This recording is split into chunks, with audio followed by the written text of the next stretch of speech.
La importancia de la resurrección. Este es un tema individual y vamos a hablar hoy como creyentes, como iglesia del Señor, de la importancia que tiene que Jesús, el Cristo, el ungido, haya resucitado, ¿verdad? Es muy importante.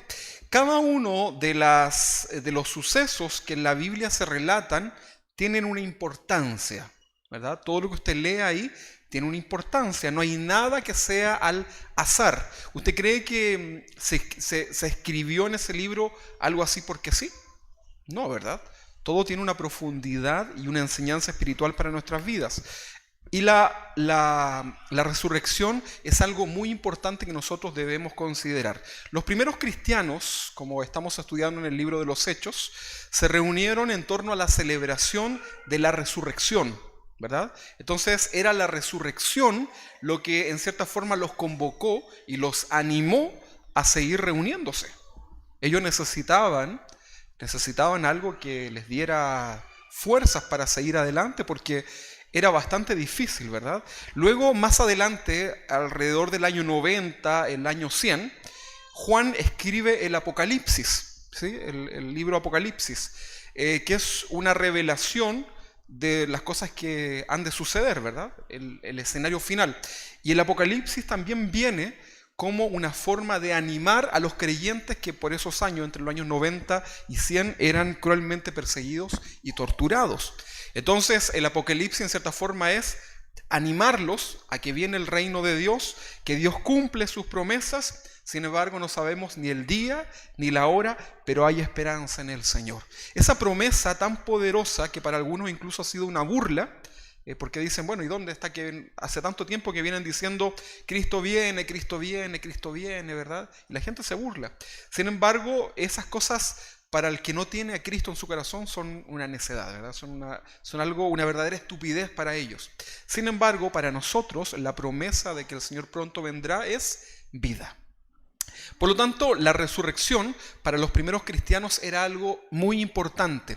Sin duda que la persecución, la despiadada tortura, ¿verdad? Y la final muerte descabellada sobre la vida del Señor marcó cruelmente los corazones de todos sus discípulos, ¿verdad? Ellos venían desgarrados.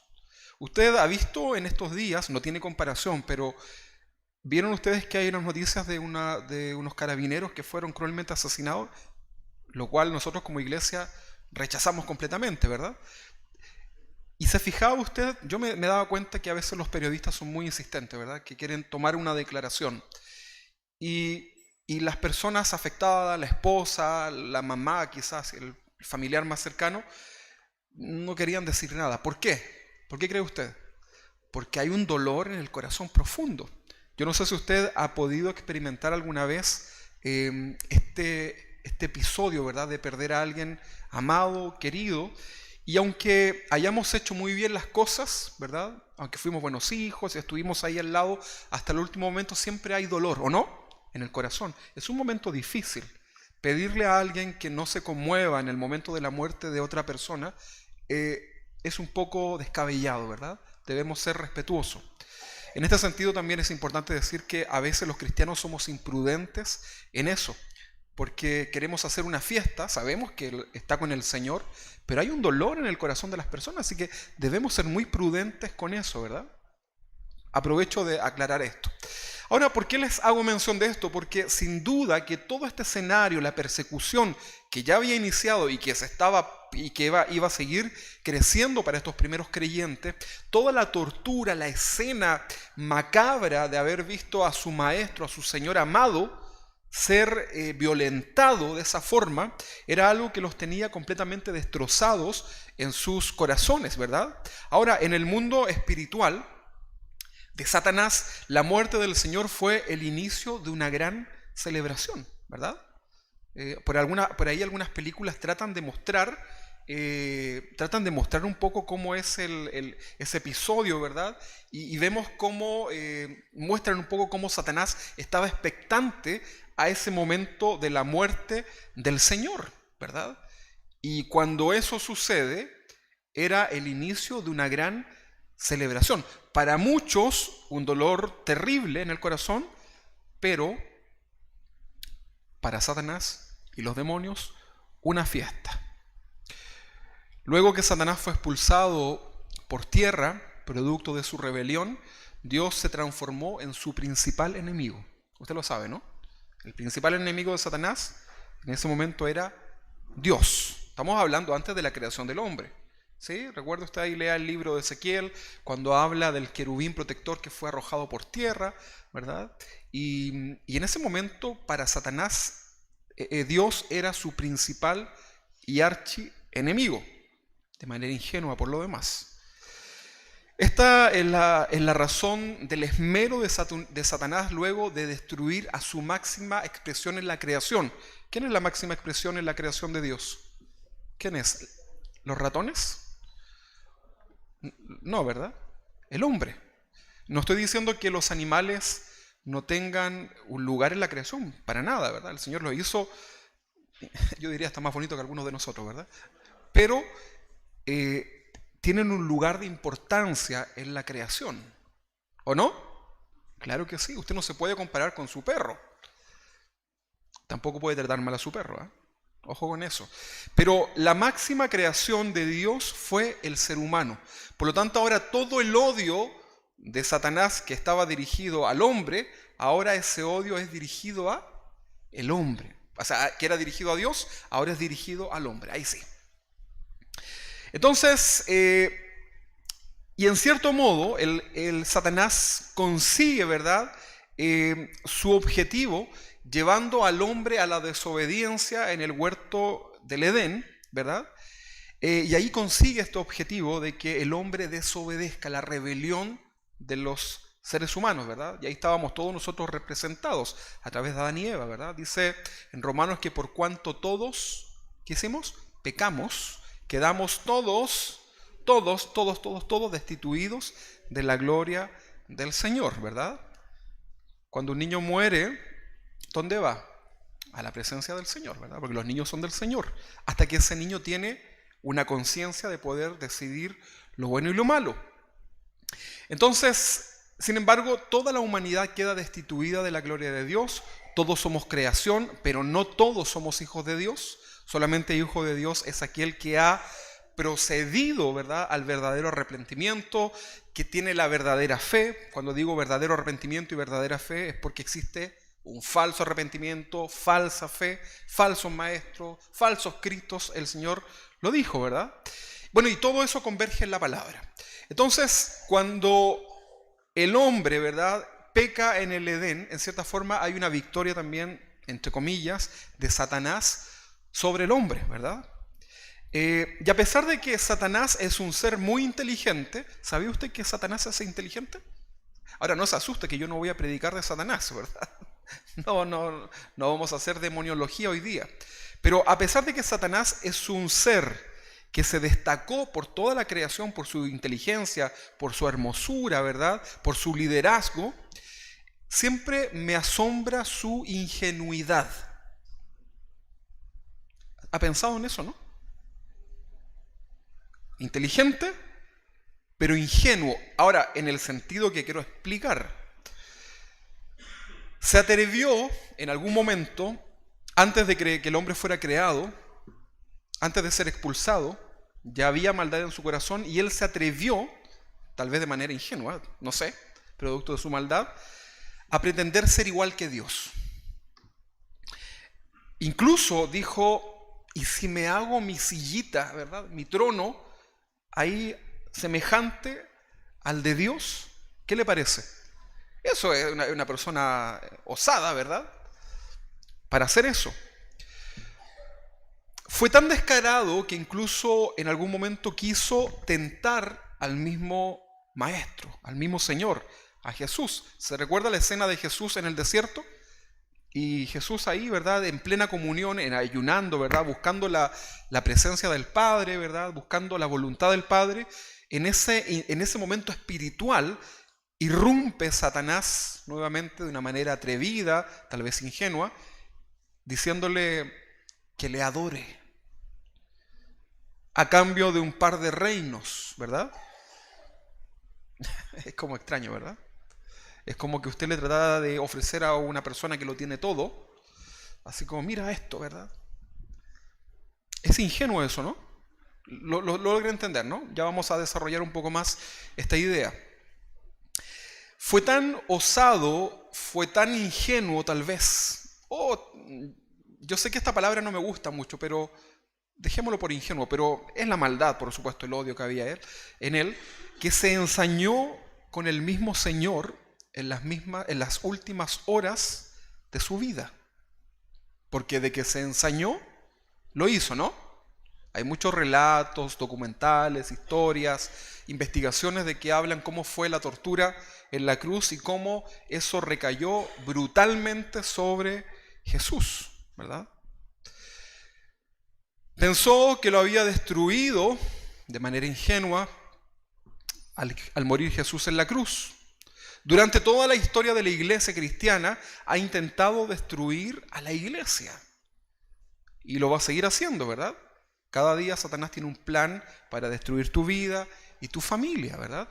Cada día que tú no oras al salir de tu casa, ya estás ahí, pero listo para la guerra espiritual, porque hay una guerra espiritual, ¿verdad? No es para que usted ande ahí haciendo guerra con los demonios, mucho menos, pero debes orar, ¿verdad? Pocas veces mencionamos a Satanás acá en nuestras predicaciones, ¿verdad? Pocas veces también queremos que usted ande hablando de Satanás y pocas veces queremos que usted ande atando demonios por todas partes, pero sí usted debe encomendar su vida cada día delante del Señor, ¿verdad? Job, un hombre prudente, un hombre piadoso, ofrecía sacrificios en lo que él lograba entender por todos sus hijos, si es que por si acaso, ¿verdad?, alguno de ellos fuera a caer, ¿verdad? Entonces, tú como cristiano debes orar por tu vida, por la de tus hijos, ¿sí? ¿Amén? Amén, hágalo. Antes de poner su estado de Facebook, antes de subir lo que está comiendo, lo que no sé qué, vaya primero a los pies del Señor, ¿verdad? Ya se los enseñé. Busque un lugar de calidad y déselo al Señor. Usted vea si es en la mañana, en la noche, al mediodía, pero tenga en su día un momento de calidad. Entonces, Satanás, en su, entre comillas, ingenuidad, ha intentado destruir a la iglesia que el Señor advirtió que las puertas del infierno no prevalecerían sobre ella, ¿verdad? O sea, es como perder su tiempo, ¿verdad? Pero aún así, lo seguirá haciendo. Cuando sea el final de la tribulación, ¿verdad?, va a intentar combatir con un ejército demoníaco y terrenal y enfrentarse nada más y nada menos que ¿a quién? ¿Contra quién? Contra Dios, ¿verdad? Imagínense el Señor ahí en su segunda venida y Satanás con su pistola, ¿verdad? Piu, piu, piu. Es ingenuo eso, ¿no? Hay gente que piensa que va a ser una batalla, así como que, toma eso, ¿verdad? No, ¿verdad? El Señor con la autoridad de su palabra, ¿verdad? Cualquier ángel con la autoridad del Señor podría hacerlo. Entonces, entendamos esto, ¿verdad? Estas son las razones por las cuales digo que es muy ingenuo a pesar de su asombrosa inteligencia, ¿verdad? Entonces la muerte de Jesús marcó la felicidad plena de todas las legiones demoníacas, ¿verdad? Todos los demonios ahí, ¿verdad?, alabando al diablo, saltando, ¿verdad?, de alegría, a veces más animosos que nosotros mismos, tal vez, probablemente, ¿verdad?, pensando que al fin pudieron vencer al Dios Todopoderoso. Lo hicimos, ¿verdad? Felicitaciones, ¿verdad? ¡Ay, pero qué bueno! Ahora, por parte del Señor, ya estaba todo consumado en la cruz, ¿verdad?, para finalmente encomendar su espíritu y morir en el peor lugar donde un ser humano podía morir. Recuerde que Dios estaba en condición de hombre y se humilló ahí en esa condición de cruz. Ahora, la cruz es un símbolo de dolor, no es un símbolo de felicidad, ¿verdad? A veces nosotros nos podemos colgar una cruz, y bueno, está bien, tiene usted libertad, hágalo, ¿verdad? Pero en cierta forma la cruz es un símbolo de la tortura, del dolor, ¿verdad? Ahora, si usted lo logra entender, ya está bien, ¿verdad? No es problema. Pero yo solamente quiero decirles que es como que usted pusiera una silla eléctrica, ¿verdad? Algo así, como un lugar terrible, ¿verdad? Bueno, si eso le permite recordar todos los días lo que el Señor hizo, bien, ¿verdad? No pasa nada. Símbolo de dolor es la cruz, ¿verdad? Era dada a los peores delincuentes de la época, a pesar que también muchos piadosos morían en la cruz, ¿verdad? Mucha gente que no, producto de las injusticias, ¿verdad? Todo aquel que incluso se rebelaba contra la autoridad era llevado al madero de la cruz. Sin embargo, en el Señor no había culpa, ¿verdad? Simplemente el odio y el del corazón de esas multitudes lo llevaron a un lugar donde Él no debía estar, sin embargo sí debía estar, ¿verdad? Pero por amor a nosotros, porque era el único que lo podía hacer. No había nadie más. Entonces la cruz era el tipo de muerte más sanguinaria. El proceso de la cruz permitía que el condenado fuese torturado, humillado durante todo este largo proceso. Era una lenta muerte. Y según la creencia judía, era la manifestación de la maldición de Dios sobre un hombre. Maldito el que muere en la cruz. ¿Verdad que sí? Lo hemos leído. ¿Se ha preguntado el por qué Dios permitió que su Hijo muriera en el lugar que por él mismo había sido considerado como un lugar para los malditos? ¿Se ha preguntado eso? Pudo haber muerto de otra forma, ¿verdad? Amaneció asesinado cruelmente, pero ya el Señor en la palabra decía que maldito es el que muere en la cruz, hablando del desobediente, ¿verdad?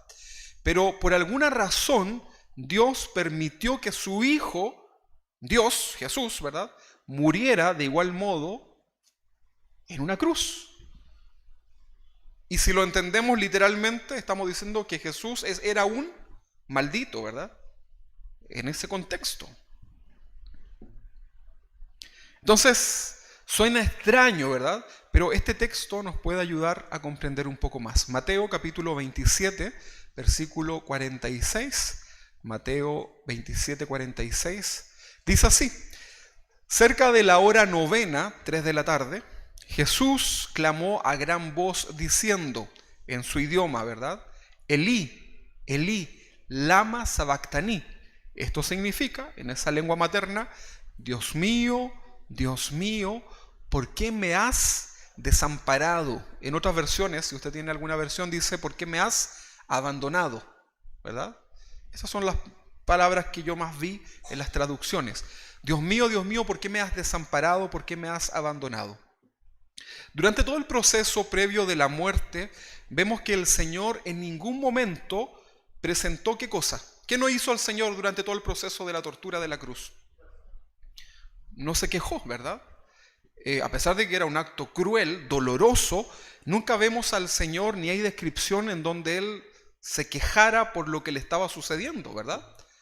No pidió misericordia, no reclamó sus derechos, ¿verdad? No pidió que vinieran los de los derechos humanos a tratar de darle alguna ayuda. No pasó nada de aquello, ¿verdad? En ningún momento entonces, a pesar del dolor, de los golpes y de la tortura, el Señor se queja. Pero sí hay un momento en donde el Señor exclama, ¿verdad? Y hay una cierta queja, ¿verdad?, en su corazón.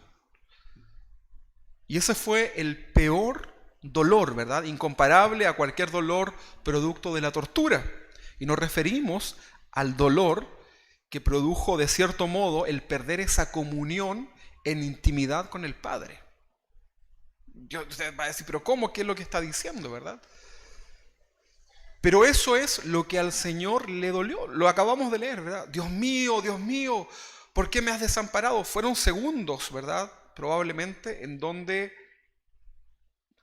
el corazón del Señor, ¿verdad?, queda en cierta forma desprovisto de esa comunión, esa desesperación, ¿verdad?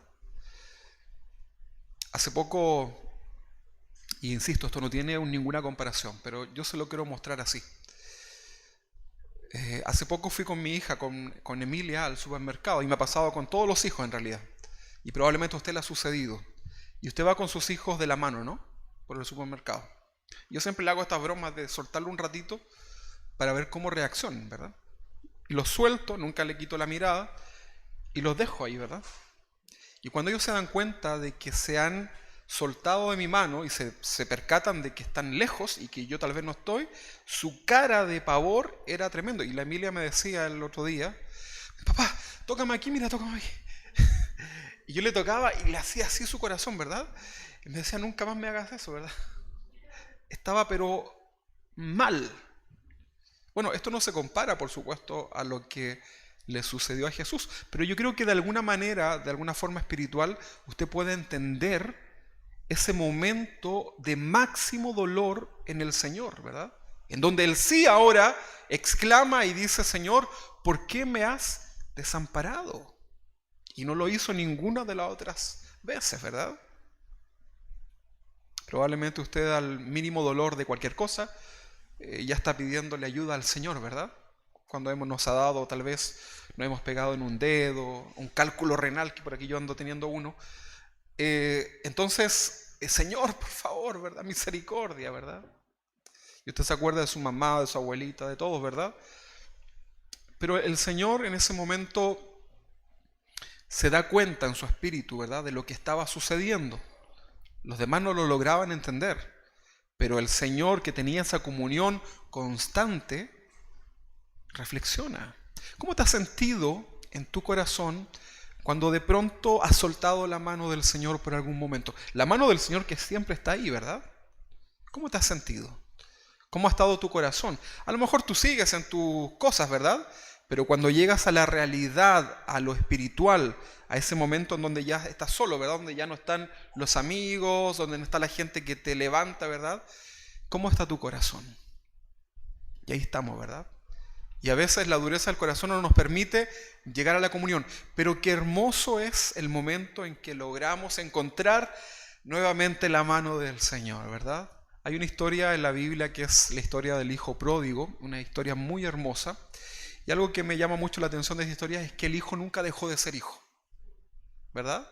Él se fue, hizo todo, pero nunca jamás dejó de ser hijo. Y ya lo que me conmueve es cuando el padre lo sale a recibir, ¿verdad? Sin ninguna pregunta, al contrario, ¿verdad? Ese es nuestro Dios, ¿verdad? Ese es el Dios que servimos. Entonces el Señor en su condición de espiritual dice, Señor, ¿por qué me has desamparado? Fue en ese momento que fue previo a la muerte en que el Señor tomó en su vida toda la condena de la humanidad. La cargó sobre él. Cayó sobre su vida ese peso, ¿verdad? Imagínate que tú y yo estábamos ahí, ¿verdad? No había ninguna posibilidad de que tu hermano y yo nos salváramos. Imagínate, nos reunimos acá, ¿verdad? Y leemos la Biblia y sacamos todo esto de Jesús, ¿verdad? El sacrificio, la resurrección. Y nos tomamos la cabeza hoy día, supongamos que nos siguiéramos reuniendo, ¿verdad? Y decimos, hermanos, ¿qué vamos a hacer? No hay redención. Estamos destituidos de la gloria de Dios. No hay posibilidad. Oh, y este hermano y esta hermana está a punto de morir. ¿Qué vamos a hacer? ¿Te has puesto a pensar en eso?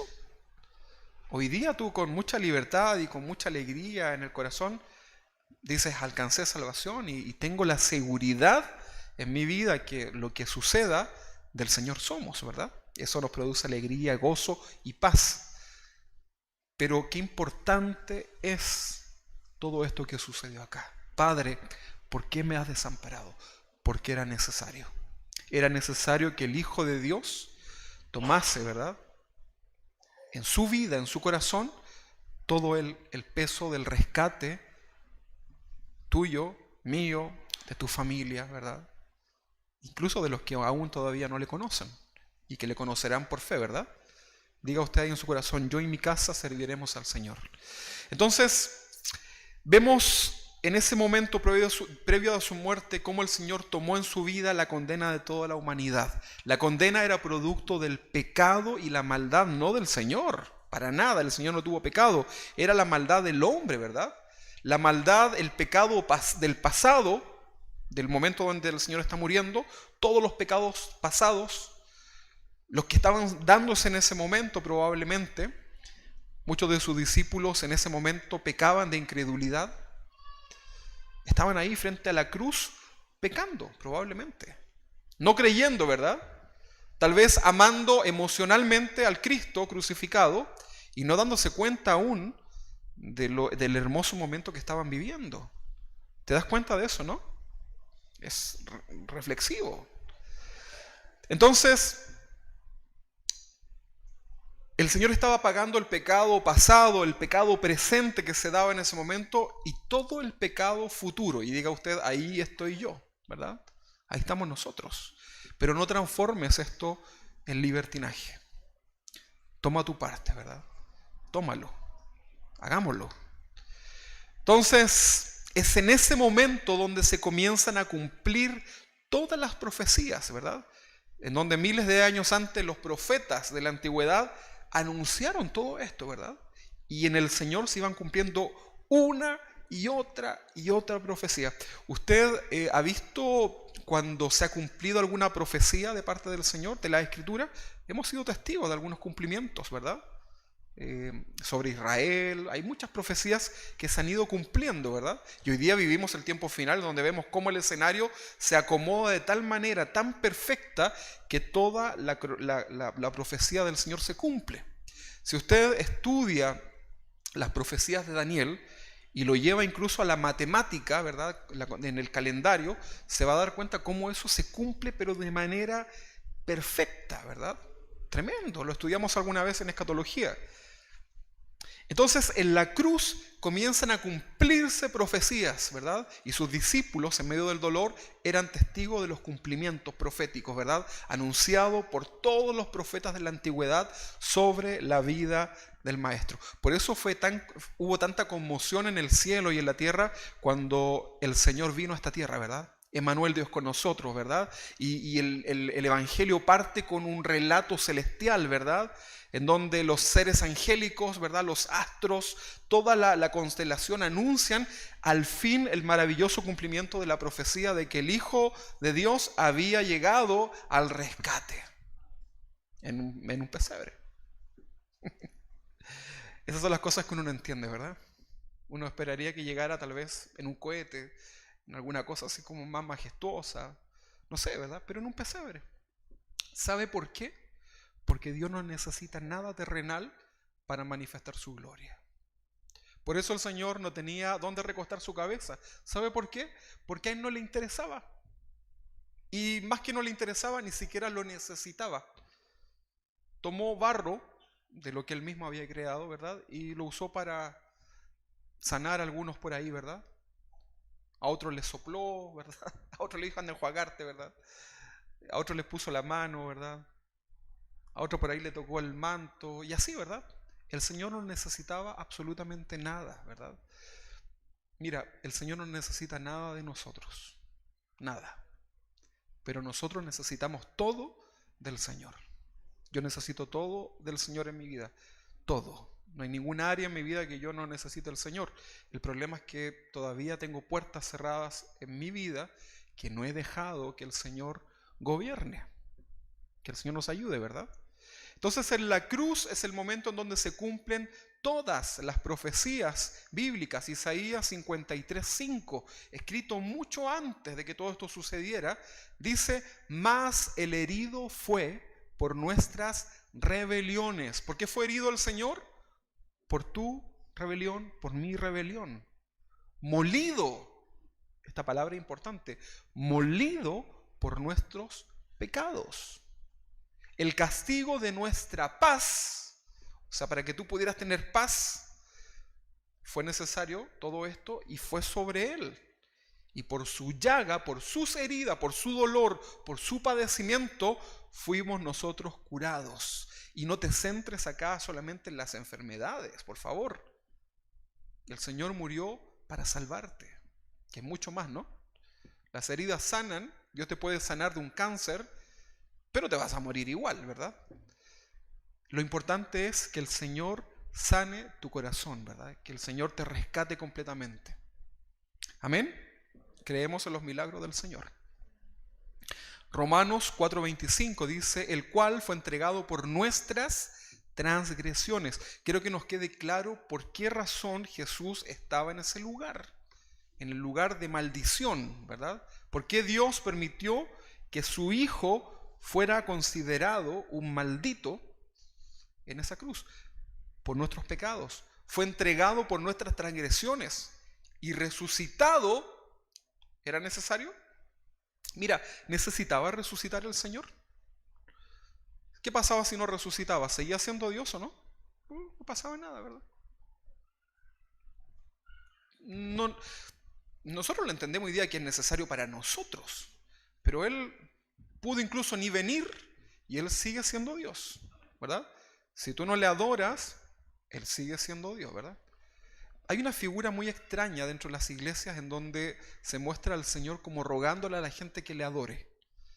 Por favor, adórenme, ¿verdad? Adórenme, ¿verdad? Me entristezco si no me adoran. Claro, hay un dolor en el corazón producto de la indiferencia de su pueblo, pero créeme que Dios sigue siendo Dios si tú no le adoras. ¿Quién pierde, Dios o tú? Uno, ¿verdad? Entonces aprovechemos esta oportunidad con todo el corazón. Aprovecha cada reunión con todo tu ser, ¿verdad? Para estar ahí delante del Señor. Prepárate. La traducción al lenguaje actual, voy a leer muchos textos en traducción TLA. 1 Corintios 15:3 dice: lo primero que les enseñé fue lo mismo que yo aprendí, que Cristo murió en lugar de nosotros, que éramos pecadores, tal como enseña la Biblia. En 2 Corintios 5:21, después les enviamos también las citas por el WhatsApp, 2 Corintios 5:21 dice: Cristo nunca pecó, por si tenía duda, nunca pecó. ¿Fue tentado? Sí, pero dice que nunca pecó. Pero Dios lo trató como si hubiera pecado. ¿A qué lugar se refiere? ¿Dónde lo trató como si hubiese pecado? En la cruz, en ese momento. Señor, ¿por qué me has desamparado? Entonces dice, Cristo nunca pecó, pero Dios lo trató como si hubiera pecado para declararnos inocentes por medio de Cristo. O sea, Él pagó el precio. Él fue culpado por ti y por mí. Hoy tenemos a un abogado, a Jesucristo, ¿verdad? Si tú pecas, tienes un abogado, que es el Señor. Si alguien quiere venir a los pies de Cristo y está en pecado, no ha rechazado al Señor, pero se arrepiente, tiene un abogado que lo puede hacer ir con el Padre. Pero un día ese abogado será juez. Y un juez no puede defender. ¿Sabías tú eso? El juez no puede hacer más que justicia, aplicar la ley, en este caso la condena o la libertad. Pero el abogado es el encargado de esta figura de proteger, ¿verdad? Entonces hoy día tenemos a un abogado, al Señor Jesucristo, ¿verdad? Que intercede por nosotros, pero un día, en el juicio, en el gran juicio, nuestro Señor será juez. Y será un juez que regirá con vara de justicia inquebrantable. Entonces, no transformemos el libertinaje, ¿verdad?, en la oportunidad que hoy día tenemos, ¿verdad? No abusemos del juez, o sea, del abogado que tenemos hoy, ¿verdad?, a Jesucristo. ¿Le queda claro el lugar que el Señor estaba viviendo, que es por causa nuestra, ¿verdad? Gálatas 3:13, también en la traducción al lenguaje actual, dice: pero Cristo prefirió recibir por nosotros la maldición que cae sobre él, sobre el que no obedece la ley. De este modo nos salvó, porque la Biblia dice: Dios maldecirá a cualquiera que fuera colgado en un madero, cualquiera. Y recayó sobre el Señor. Primera de Pedro, capítulo 2:24, Primera de Pedro 2:24, en la traducción al lenguaje actual, dice: Cristo hizo suyos nuestros pecados. Mira, suyos. ¿Qué significa suyo? Se hizo responsable, como si Él los hubiese cometido. Usted dice, ¿pero cómo? Espiritualmente Él estaba haciéndolo así. Estaba pagando la condena, la consecuencia, ¿verdad? Él es el culpable, pero yo pago en lugar de Él, ¿verdad? Y lo voy a justificar. Y no hay nada, ¿verdad?, en esa persona. Entonces dice que Cristo hizo suyos nuestros pecados y por eso murió en la cruz. Lo hizo para que nosotros dejemos por completo de hacer el mal. Esto es importante. ¿Para qué lo hizo el Señor? Te perdonó la deuda, ¿para qué? para que te sigas endeudando? ¿Le ha pasado alguna vez? Yo creo que sí. Que logra salir de sus deudas, ¿verdad? Y salimos, ¿verdad? Y volvemos a caer nuevamente de a poco, ¿verdad? Y a veces más, a veces menos. Bueno, eso probablemente nos pueda suceder, pero aprendamos de eso. Pero acá dice que el Señor murió por nosotros para librarnos de nuestras deudas, nuestro pecado, pero no para que lo sigamos haciendo, ¿verdad? Entonces, si tú eres bueno para andar repactando con el Señor, mucho, ¿verdad? Preocúpate y detente un poquitito, ¿verdad? Para ver qué es lo que sucede en el corazón. Probablemente hay algo que no estamos comprendiendo. ¿Sí? Amén. Puedes conversar conmigo, como pastor, con mi esposa, para que podamos ver qué sucede en el corazón y poder guiarte. Entonces dice que sufrió por los pecadores. Perdón. Lo hizo para que nosotros dejemos por completo de hacer el mal y vivamos haciendo el bien. Los niños recién cantaban arriba, no sé si no lo escucharon, pero ellos decían que con bien vencemos el mal, como dice la palabra, estaban cantando eso. Cristo fue herido para que ustedes fueran sanados. Qué contraste más hermoso, ¿verdad? Herido para sanarte. Condenado para darte libertad. Él murió para salvarte. Primera de Pedro 3.18, en la TLA, dice, porque Cristo murió una vez y para siempre para perdonarnos nuestros pecados. Él era bueno e inocente, dice acá, y sufrió por los pecadores, para que ustedes puedan ser amigos de Dios. Los que mataron a Cristo destruyeron su cuerpo, pero Él resucitó para vivir como espíritu. Tremendo, ¿no? Nada puede prevalecer sobre el Señor. Y este último pasaje de Primera de Juan 4:10, en la traducción al lenguaje actual, dice, el verdadero amor no consiste en que nosotros hayamos amado a Dios. El verdadero amor. No se trata de que tú ames a Dios, ¿sí? Otro error que cometemos los cristianos, ¿verdad? De pensar que se trata de mi amor para Dios, de mis alabanzas, de mis oraciones, de mis actos. No. El verdadero amor no consiste en que nosotros hayamos amado a Dios, sino que en que Él nos amó primero, ¿verdad? Dice otra versión, y envió a su Hijo para que nosotros fuéramos perdonados por medio de su sacrificio. Se trata de Jesús, hermano. Se trata de Él, ¿verdad? Se trata de Él. En el pesebre estaba José, María, ¿verdad? Pero se trata de Jesús. María lo comprendió muy bien, ¿verdad? Una esclava, una sierva del Señor, ¿verdad? Se trata de Jesús. La vida cristiana se trata de Jesús. Se trata de que nosotros vayamos desapareciendo un poquito, ¿verdad? Menguando, para que Él crezca en nosotros, ¿verdad? Para que la gente pueda ver más a Jesús en nuestra vida que a nosotros, ¿verdad? Ni le voy a hacer la pregunta, ¿verdad? ¿Cómo nos vemos, verdad? Todos estos pasajes entonces demuestran que fuimos librados de la condena del pecado por puro amor y afecto del amor de Dios, ¿verdad? Jesús cargó sobre Él todo el peso y la consecuencia del pecado de la humanidad. Dice la Biblia que la paga del pecado es muerte. Sin embargo, Él podía vencer la muerte por medio de ¿qué? De la resurrección. Es lo contrario, ¿verdad? Muerte, resurrección.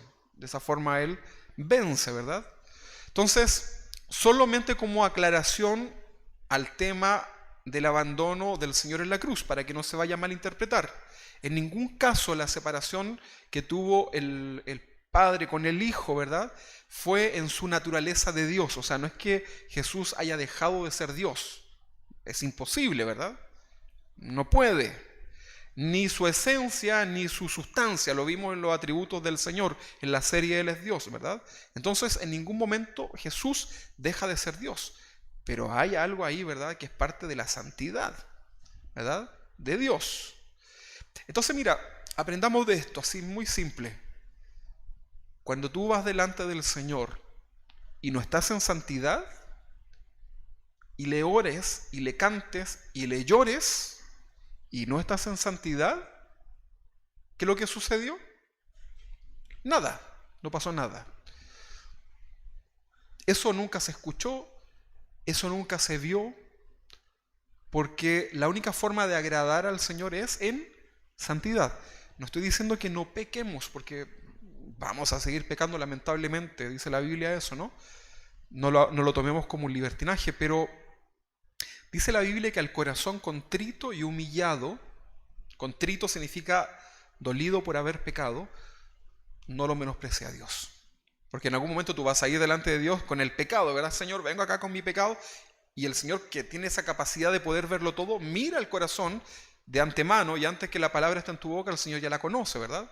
Y si ese corazón es sincero y viene dolido por el pecado, entonces Dios lo va a reconocer, ¿verdad? Recuerden que hay dos tipos de arrepentimientos. Y hay uno solamente que es el que agrada al Señor. Se lo he dado con este ejemplo simple, ¿verdad? Una pareja en una iglesia, dos parejas, ¿verdad? De jóvenes. Y bueno, quedan embarazadas ambas chicas, ¿verdad? Fuera del matrimonio. Pecado, ¿verdad?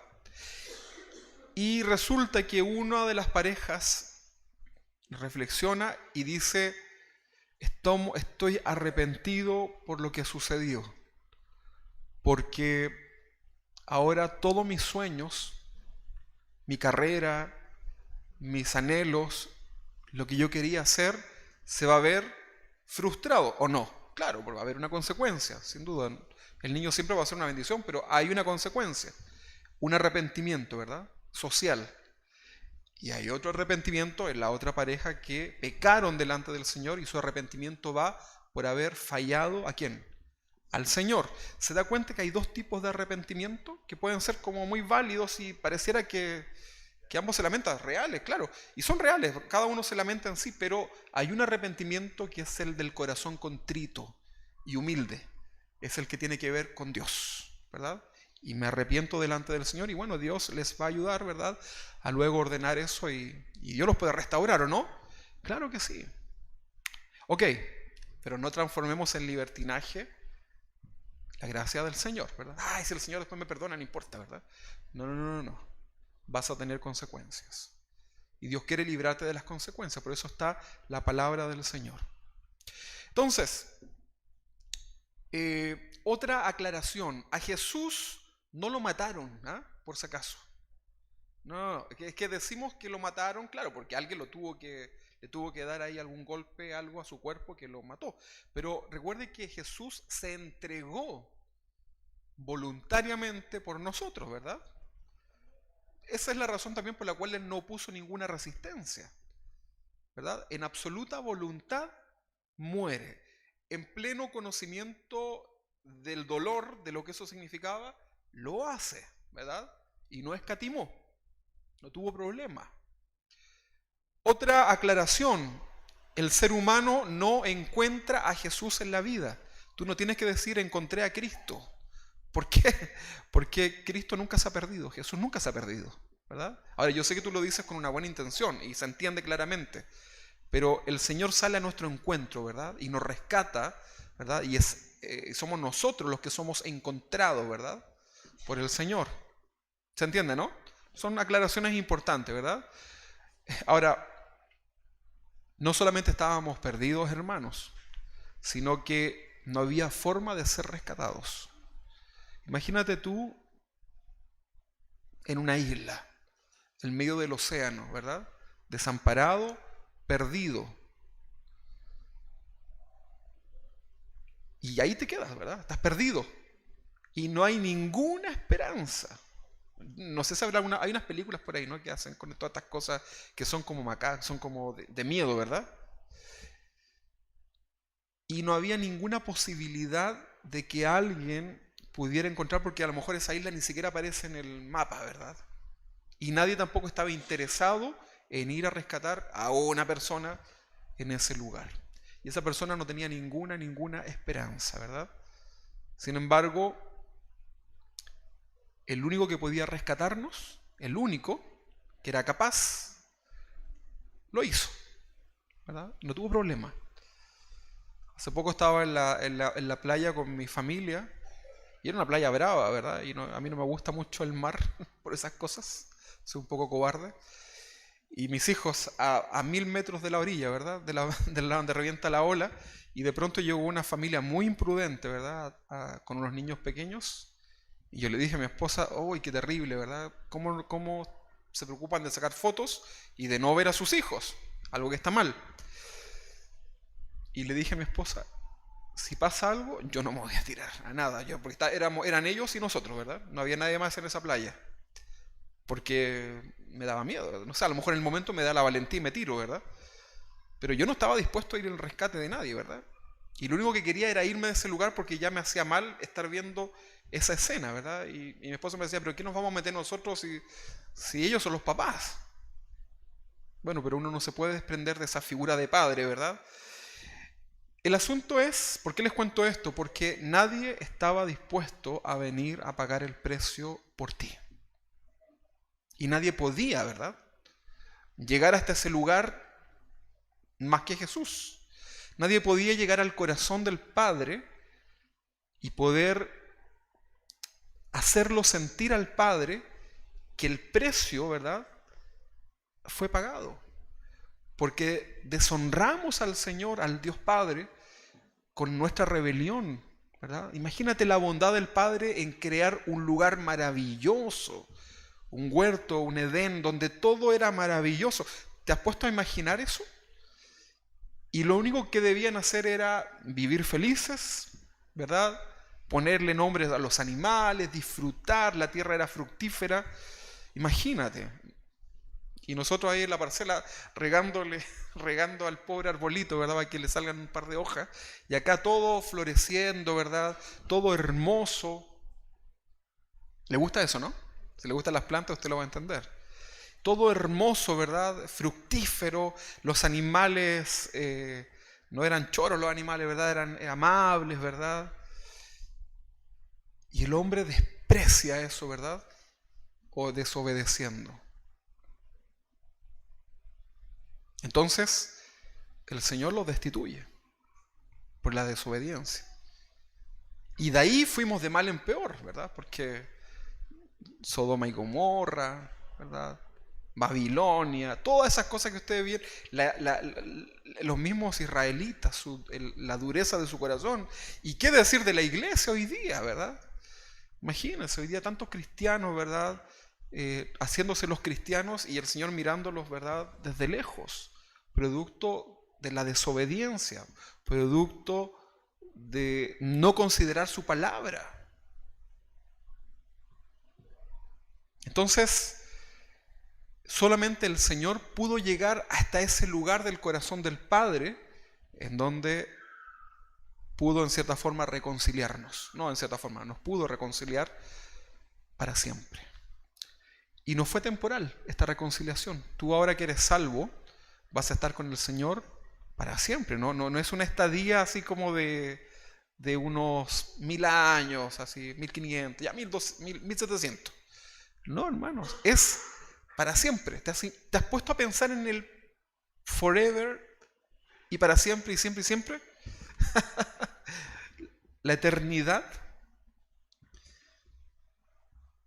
Ya los que escriben la profecía de lo que ha de venir se quedan en cielo nuevo, tierra nueva, porque ya no les alcanza más, ¿verdad?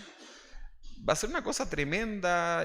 No sé, yo creo que nos quedamos, pero mire, vaya haciéndose unos masajitos aquí en la mandíbula, porque en el primer parpadear ya se le va a caer, ¿verdad? Solamente de ver la hermosura, ¿verdad?, del reino de Dios, de ver a tu Señor ahí en las nubes, ¿verdad?, viniendo a ti ya y decirte ya es tiempo de volver a casa, ¿verdad? Porque aquí perteneces, ¿verdad? Este lugar era un lugar temporal, ¿verdad?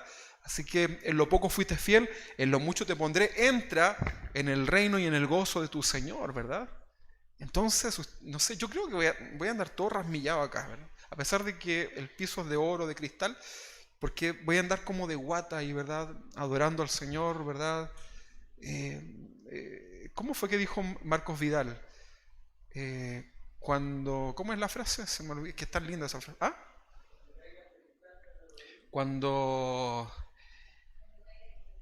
cuando caiga ante tus plantas de rodillas, solo déjame... Bueno, yo en este momento me fui con la frase, pero lea esa cara a cara, se llama esa alabanza. Qué hermosa, ¿verdad? Yo no la canto porque me pongo a llorar, soy muy llorón. Y porque es muy alta para mí. Pero muy linda, ¿verdad? Muy linda lo que ahí dice la palabra, ¿verdad? Bueno, no había forma de ser rescatado, ¿verdad? Ahora, previo a la muerte del Señor, suceden algunos milagros, algunos sucesos sobrenaturales en esta tierra que testificaron la divinidad del Mesías. Lucas 23:44 dice así, vamos a leer de ahí en adelante. Lucas 23:44 dice, cuando era como la hora sexta, recuerde que la hora novena era las 3, ahí usted réstele. Cuando era como la hora sexta, hubo tinieblas sobre toda la tierra. Esto podría ser muy profundo, pero hoy día no lo voy a ahondar. Y esta tiniebla duró hasta la hora novena, ¿verdad? Las 3 de la tarde. Y el sol, ¿sabe usted lo que es el sol, verdad? El sol se oscureció. O sea, se alineó, ¿verdad? A todo, ¿verdad? El sol. No estoy hablando de horóscopo, no, estoy hablando de que la autoridad de parte de Dios, ¿verdad? Y el velo del templo, que era algo muy grueso, ¿verdad? Se rasgó. El velo del templo era un símbolo de que el lugar santísimo, imagínense que este es el templo y ustedes están en el lugar santo, ¿verdad? Y acá adelante, imagínense que esto era el arca. Entonces aquí había un velo, ¿verdad? Que era de cuero, de animales, qué sé yo. Imposible de romper, ¿verdad? Al menos por fuerza humana. Y ese velo dividía ese lugar, ¿verdad? Porque a este lugar solamente podía venir el sacerdote, lo hacía una vez al año, y si es que podía entrar, ¿verdad? Porque tenía que ir en absoluta santidad. Yo siempre digo que el día que el sacerdote le tocaba ministrar, temblaba poniéndose la ropa, ¿verdad? Y arreglándose, ¿verdad? Porque era una reverencia, ¿verdad? De ir a ministrar la presencia de Dios en absoluta santidad, ¿verdad?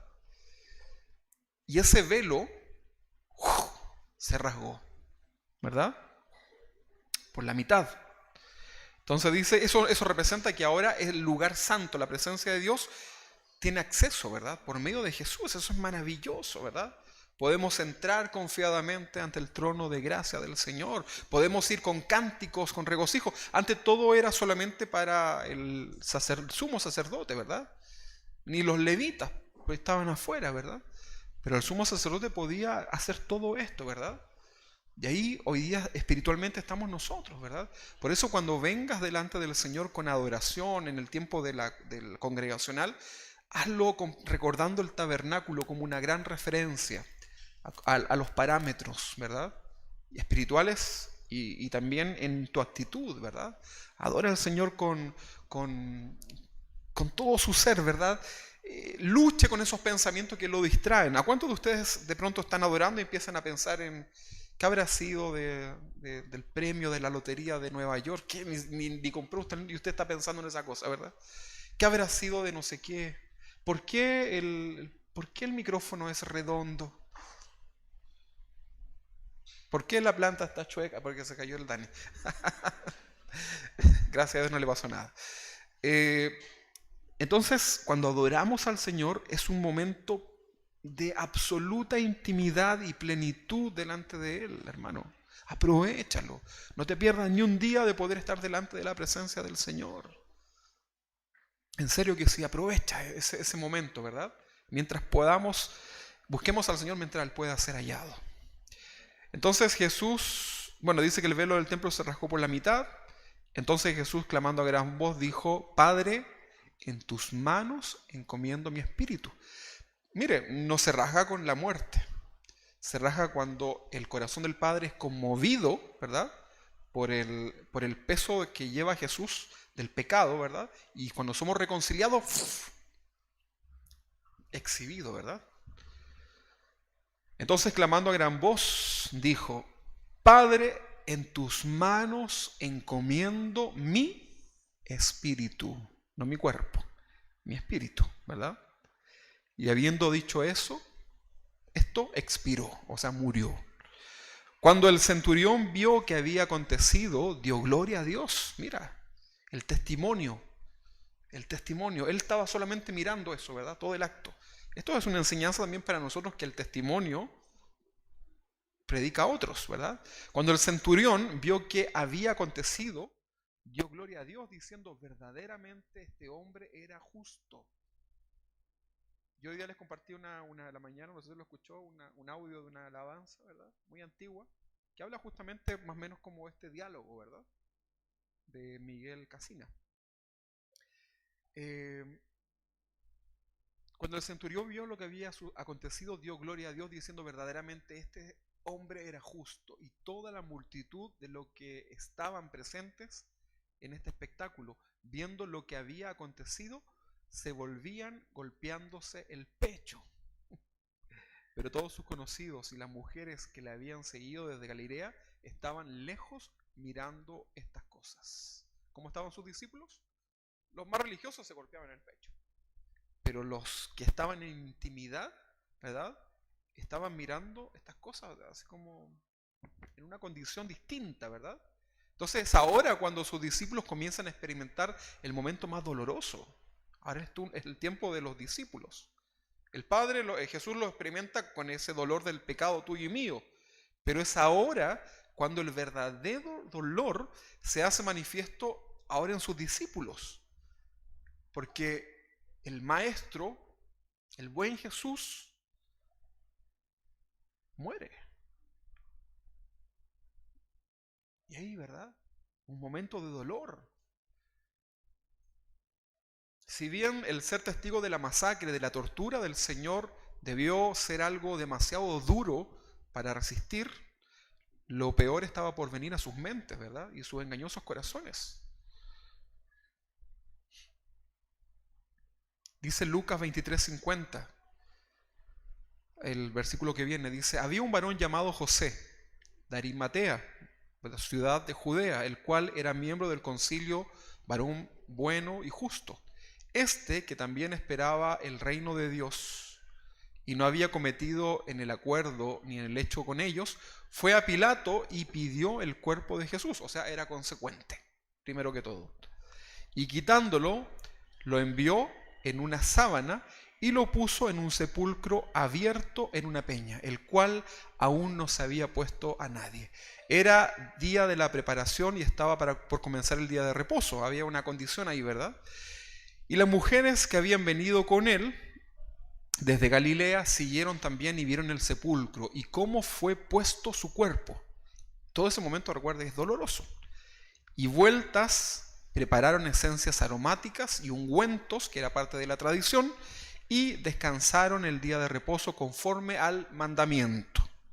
Ahora, la muerte del Señor, dijimos, fue uno de los momentos más tristes y más reflexivos para sus discípulos, ¿verdad?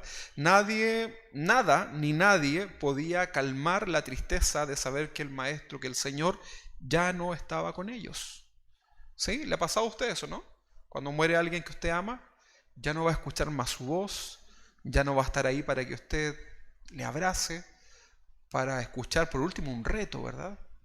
Y usted probablemente va a vivir de muchos recuerdos, pero el dolor va a estar ahí. Solamente una persona que lo ha vivido, yo sé que muchos de ustedes lo han hecho, puede entender esta triste situación, más aún con el mismo Jesús, ¿verdad? Entonces, a pesar de todas las enseñanzas y vivencias con el mismo Jesús, incluso había incredulidad en el corazón de sus discípulos. Lo hemos estudiado más adelante, ¿no? Y vemos que había incredulidad. Probablemente había dolor y agradecimiento por todo lo vivido, pero probablemente también había mucha duda si realmente este Jesús iba a resucitar, ¿o no? ¿Alguna vez usted ha tenido duda de lo que el Señor puede hacer? ¿Sí? ¿Alguna vez ha tenido duda de cómo el Señor va a rescatar, por ejemplo, a alguien de tu familia que aún no le conoce? ¿Has tenido duda? Yo sí. Y he dicho: Señor, yo sé tus promesas. Te conozco, Señor, ¿verdad? Pero mi fe a veces es débil. Y ahí estaban, ¿verdad?, los discípulos, luchando con sus corazones, ¿verdad? Una probablemente una sensación o una predisposición a la derrota en el caso de que no resucite, ¿verdad? Probablemente pasó por sus mentes. Los cuestionamientos, las incredulidades, las culpas incluso. Yo no quiero pensar ni quiero estar en el lugar de Pedro, por ejemplo, ¿verdad? Que había vivido toda esa situación tan terrible, ¿verdad? Todo esto comenzó a llenar la mente y el corazón, ¿verdad? Y el Señor ya no estaba ahí para poder animarlos ni aconsejarlos. Era un momento, en cierta forma, de abandono. Recuerde que el Espíritu Santo aún no venía sobre ellos. ¿Entiende usted este análisis un poco más emocional de lo que ahí estaba sucediendo? Debemos detenernos un momentito. Ahora dice, ¿qué pasó? Bueno, Lucas 24:1. Aquí comienza a relatar la razón por la cual para los creyentes, los primeros cristianos, la resurrección era tan importante y era producto del culto y la celebración. Dice que el primer día de la semana, domingo, ¿verdad? Muy de mañana, vinieron al sepulcro. Recuerde que el día sábado no podían hacer nada porque era el día del descanso. Trayendo las especies aromáticas que habían preparado y algunas otras mujeres con ella. Y hallaron removida la piedra del sepulcro. ¿Qué creen ustedes que pensaron? Y además de todo lo que nos ha sucedido, nos roban el cuerpo del maestro, ¿verdad? Qué terrible. Imagínense usted el corazón de una familia que va a un cementerio y profanaron la tumba de su padre, de su madre, porque eso sucede, ¿no? Probablemente ahí pasaron cosas, lapsus, ¿verdad? Y hallaron la piedra removida del sepulcro y entrando no hallaron el cuerpo del Señor Jesús. Y aconteció que, estando ellas perplejas por esto, he aquí, se pararon junto a ella dos varones con vestiduras resplandecientes. Eso las tiene que haber confundido mucho, ¿verdad? Y como tuvieron temor y bajaron el rostro a tierra, les dijeron, ¿por qué buscáis entre los muertos al que vive?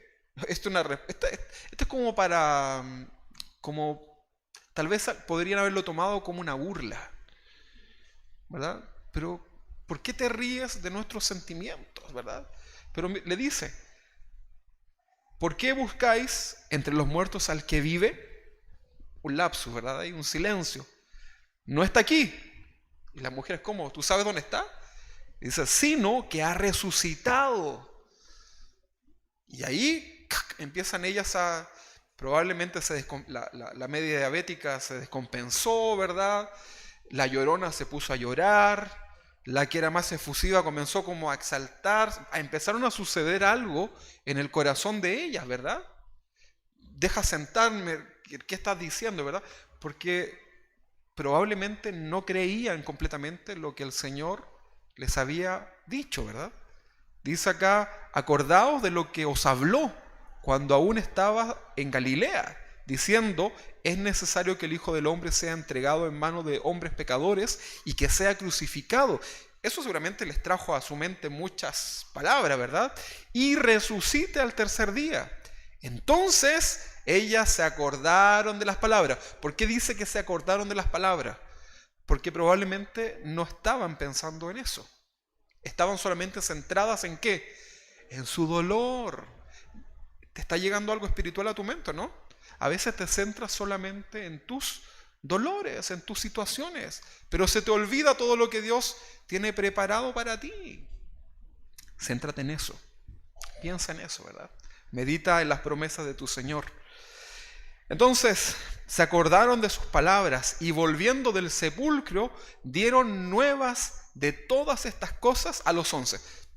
Sin duda las mujeres era la mejor alternativa para masificar esta noticia, ¿verdad?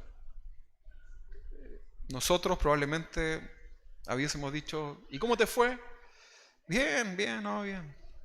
¿Y qué pasó? No, todo bien, todo bien. Pero las mujeres fueron, ¿verdad? Con esa sensibilidad que tienen en su corazón, ¿verdad? No estoy diciendo que sean alcahuetes ni nada. Estoy diciendo que ellas fueron, ¿verdad?, a hacer lo que debían hacer. Porque son las mujeres las que más predican en las iglesias. ¿Sabías tú?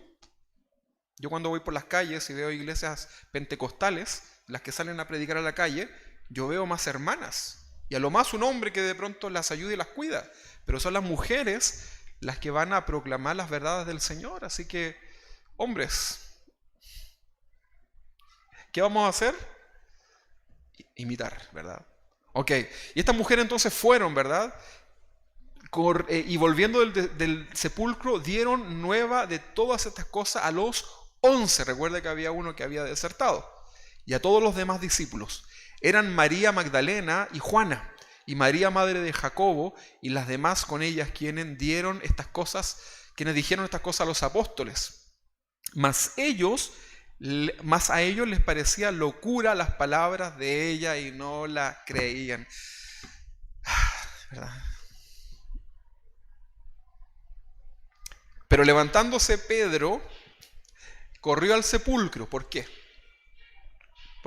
¿Por qué se fue al sepulcro? Para ver si era cierto, ¿verdad? Dice entonces que corrió al sepulcro y cuando miró adentro, ¿verdad?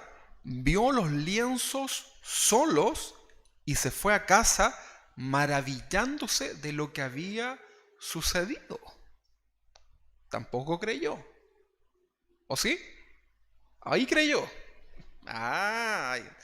Ahí sí, ¿verdad? Santo es su nombre, aleluya, ¿verdad? Pero en el momento de la prueba ahí estaba, ¿verdad? Pero es parte de nuestra humanidad. Sin resurrección, entonces, hermano, nada tiene sentido. El cristiano no existiría si no hay resurrección. La Biblia es símbolo de resurrección. En la palabra de Dios, el símbolo de la resurrección es la vida eterna con Jesucristo. Todos los cristianos podemos estar divididos en alguna doctrina secundaria, ¿verdad? O incluso primaria. Sin embargo, a una persona que niegue la resurrección del Señor no se puede considerar cristiana. No se puede considerar cristiana por ningún motivo. ¿Se recuerda usted que el Señor cuando resucitó dejó todo tirado? ¿Cómo resucita? Dejó, dicen los escritos, ¿verdad? Que dejó su manto, el sudario, no sé cómo le llamarán, lo dejó ahí ordenado, ¿verdad? Doblado. Ahí, ¿verdad? Eso es lo que encontraron. La cultura, la historia nos cuenta que en la antigüedad, cuando un sirviente servía a su amo, el sirviente no lo podía mirar a los ojos, ¿verdad? Preparaba toda la mesa, le ponía la comida a su amo, la comida, y no miraba a su amo, ¿verdad? El amo comía y el sirviente debía estar muy atento a todo lo que hacía su amo, ¿verdad? Para servirlo como a él le gustaba. La comida debía ser la que a él le gustaba, los platos, todo debía estar puesto como al amo le gustaba, ¿verdad?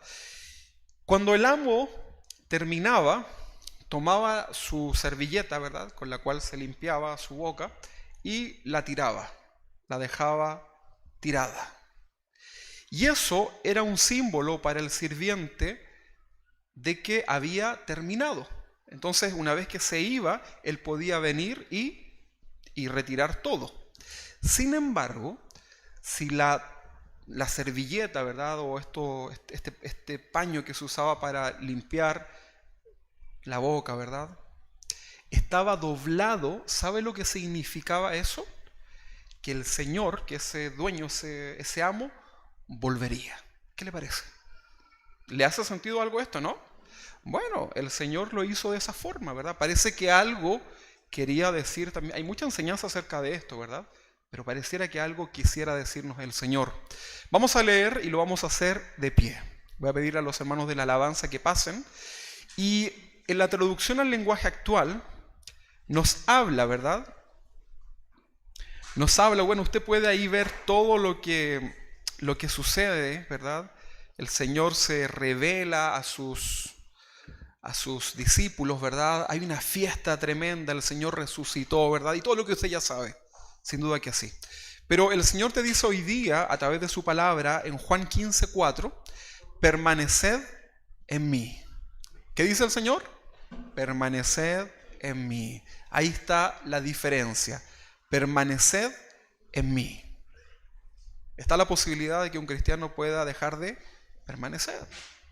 Pero aquí dice, permaneced en mí, y de esa forma, yo en vosotros. Como el pámpano no puede llevar fruto por sí mismo si no permanece en la vid, así tampoco vosotros, si no permanecéis en mí. Yo soy la vid, vosotros los pámpanos. El que permanece en mí y yo en él, este lleva mucho fruto, porque separados de mí nada podemos hacer. Te hago una pregunta en esta mañana, hermano. ¿Puedes hacer algo separado del Señor? ¿Si lo has entendido? ¿Puedes hacer algo separado del Señor? No, ¿verdad que no? Bueno, si hoy estás aquí, agárrate firme, toma muy firme la mano firme del Señor y ya no te sueltes, ¿verdad? Y ahí quédate, ¿verdad?